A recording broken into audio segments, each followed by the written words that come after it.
Customizing your terminal multiplexer setup and working with screen configuration files. These control how GNU Screen manages your terminal sessions. I'm Evan Brooks, Certified Support Engineer, and I'll show you how to configure and manage these screen session files. Get ready for the finale. The power of this solution comes from the deep screen file analysis, provided by one specific inspection tool that is truly universal in its application. Screen files are configuration or session files. For GNU Screen, the terminal multiplexer utility on Unix and Linux systems. They contain session parameters, window definitions, key binding startup commands, and display settings that customize how Screen manages multiple virtual terminal sessions within a single console. Screen files are configuration or session files for GNU Screen, the terminal multiplexer utility on Unix and Linux systems. They contain session parameters, window definitions, key binding startup commands, and display settings that customize how Screen manages multiple virtual terminal sessions within a single console. This screen file is handled by the industry standard tool GNU Screen from GNU Project. Windows requires elevated permissions for the file, which dedicated software manages automatically. Windows shows the entries plainly, but proper adjustments require knowledge of the system or software. The solution is usually simple compatibility. Right-click your screen file and choose Open With. If GNU Screen is there, test it now. If not, choose another application. Keep going until the screen file opens. Given the primary failure, we need precision.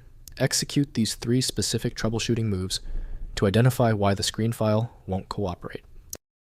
First, edit the configuration.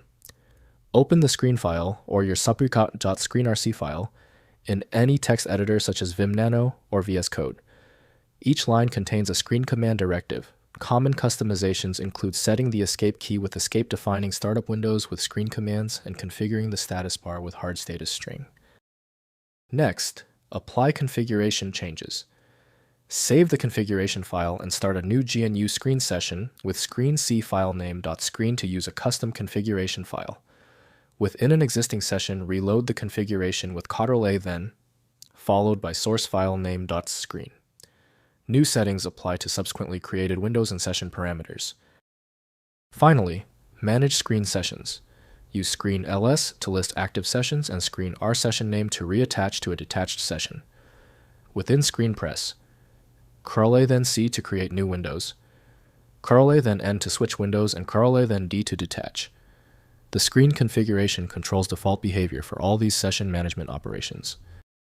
If compatibility checks failed, it is likely because the file extension name is shared by different developers for unrelated formats, causing your PC to use the wrong reading language. Rather than guessing, you can try switching to a dedicated parsing engine that is built to identify file structures autonomously and may offer a better chance of opening stubborn formats. The complexity of this file is clear now when the other solutions have failed. Your best chance for recovery lies with a superior program like FileMagick. Access it at filemagick.com. That was the final fix. If you love fast answers, please give this video a quick like.